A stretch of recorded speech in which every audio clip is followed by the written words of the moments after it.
Hi, I'm Sean. I'm Rhonda. 1 Peter 3:7. It says, "Likewise, you husbands, dwell with them according to knowledge, giving honor to the wife as to the weaker vessel, and as being heirs together of the grace of life, that your prayers be not hindered." This is instruction to the husband to dwell with the wife in a knowledgeable way, and that word knowledge is the Greek word gnosis, which is dealing with this more of a science. And I think in the world today we see so many people dwelling together with no knowledge, just doing whatever they think. It could be creating a study. Yeah. We get into giving honor to the wife as to the weaker vessel, and the honor is showing a value. If she's more like the fragile china, glassware, and he's more like the sturdy, strong cast iron or the stainless steel, like we said,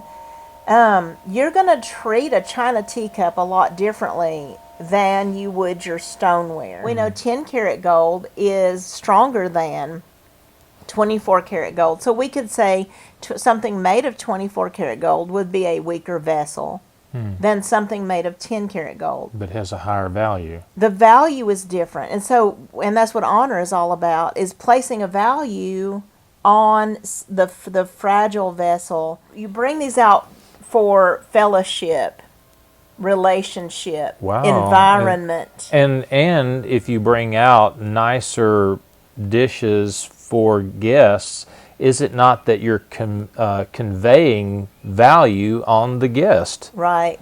And also you're creating atmosphere. Yeah. Because you know what? It's one atmosphere when I bring out the paper plates. It's a different atmosphere when we bring out the everyday dishes. But it's a very different atmosphere when I bring out the nicer dishes and glasses. Yeah. But God feels that what He invested and packaged in her as the help that He constructed to give to him, to the man, He considers that to be worthy of honor. So I think a big thing here would be to not look at weaker means lesser.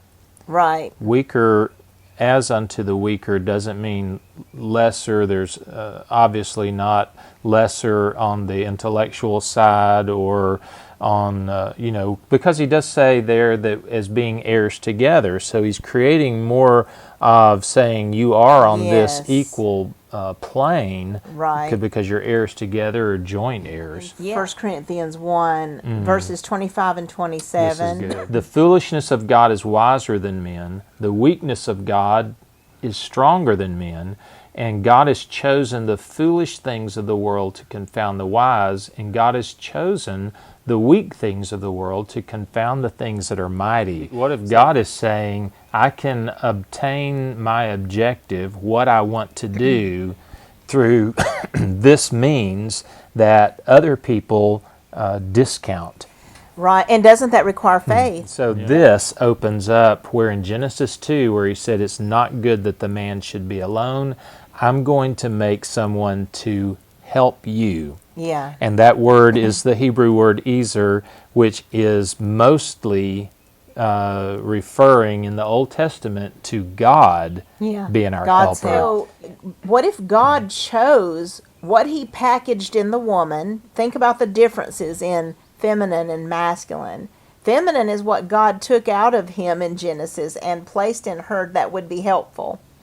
What if the man is viewing that which God packaged to be helpful as a weak thing?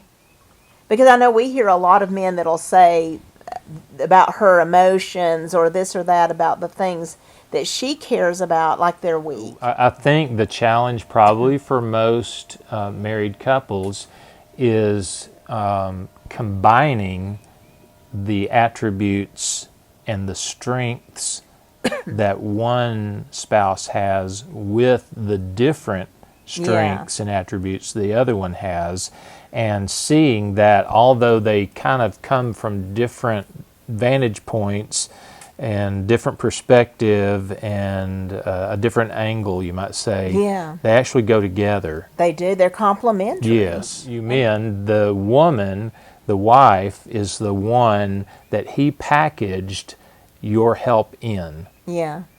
in that. And so that makes you want to pursue, oh, what's that you're saying? What is it that you're presenting that maybe I have discounted and overlooked and haven't seen as important, but I need to take note of that. I love this in 1 Corinthians chapter 12, verse 22 through 26. He says, "No, much more those members of the body which seem to be more feeble or weak are necessary, and those members of the body which we think to be less honorable.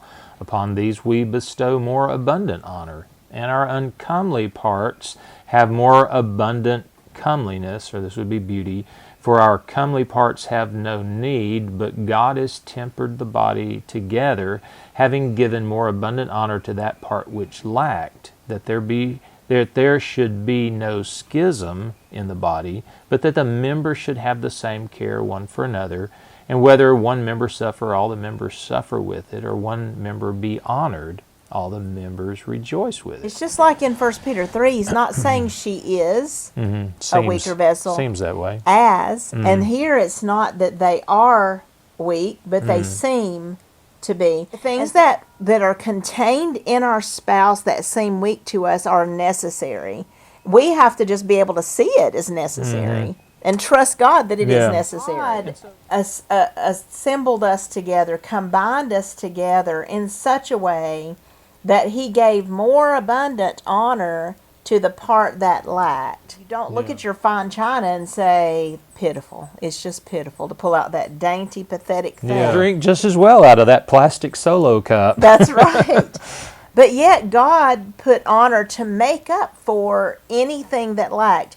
And yet in the world, when we're not seeing the things of God, we miss the honor. That schism there is an interesting word. Yeah, it's division or a gap. So he's saying that there not be any schism or there not be any division.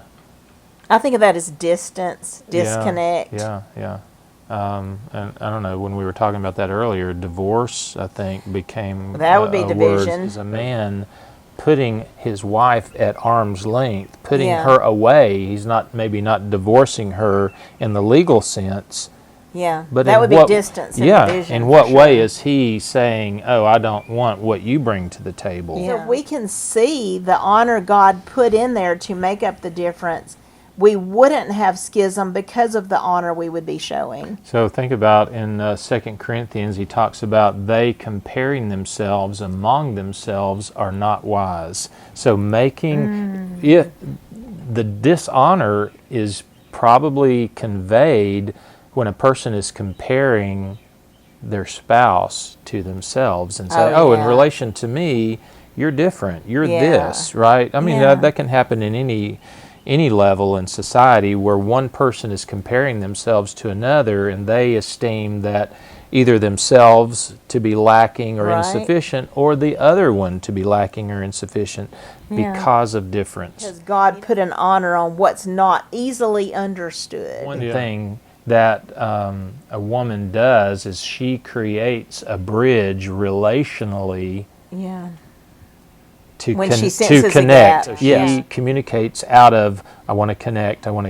True. I want to keep connection. I want to bridge the gap. That there be no schism, that there be no break. It even says God looked for someone to stand in the gap. It also talks about there wouldn't be any schism so that they would have the same care for each other. So if somebody suffers, everybody suffers with it. If one is honored, everybody's rejoicing. When one of us is feeling something, the other one should join in that feeling and experience. Isn't that what being sympathetic is? Is that combined, one joining themselves to feel what the other person is feeling. Right. Yeah. And when you think about one of them is honored and the other one is rejoicing in that honor, basically if it happens to one of us, it happens to both of us.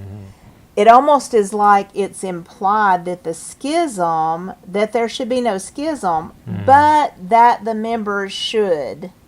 So there needs to be mutual and equal care to the extent I'm experiencing whatever you're experiencing. So if you're not sharing it that means there's a schism. There's a there's gap. a division. We are not connected. We are disconnected in that moment. And if we have a lot of moments where we have schism, where we have gap, disconnect, distance, guess what? The marriage starts falling apart, because to the extent we are bound together, we lack the division and the gap and the distance.